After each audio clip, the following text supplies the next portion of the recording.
On the night of December 24th, it began to snow, so all the little boys and girls would wake up to a beautiful winter landscape to go along with the festive holiday.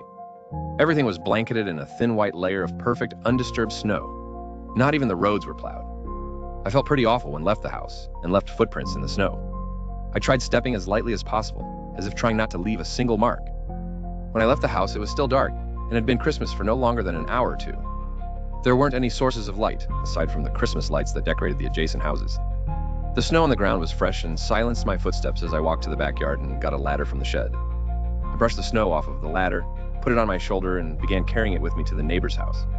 I was dressed in a red jacket, red pants, and a lovely red hat, with a white fluffy ball on top. I was playing the part of Santa with my sack full of toys.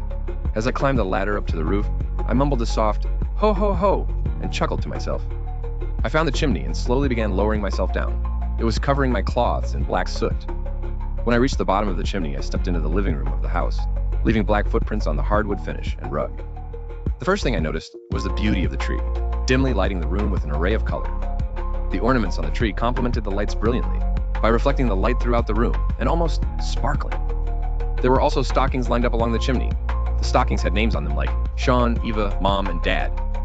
The room was decorated to perfection for this fantastic day, but there was something missing: the milk and cookies. I gently put my heavy sack down and removed a knife from it. I admired the room a little while longer, then began climbing the stairs toward the bedrooms. Outside of the room that I assumed to be the parents' room, I heard someone snoring. Slowly, I opened the door and crept inside. The room was plain: a queen-sized bed, 2 nightstands, and a dresser with a mirror. There was a man and a woman sleeping together in the bed. I got close to the man and whispered, "Do you believe in Santa?" He was silent. I raised the knife and brought it down on his neck. He let out a soft gurgle as blood gushed out of his throat. I gently fondled the woman and then, as she began waking up, slit her throat. She made a similar gurgling sound. In their blood, I wrote, "Merry Christmas" in the mirror. Across the hall was the girls' room. It was decorated the same way you would expect any teenage girl's room to be decorated. There were some posters of boy bands scattered on the walls. The outside of her door read, "Happy Holidays." I left the room and wandered to the end of the hall.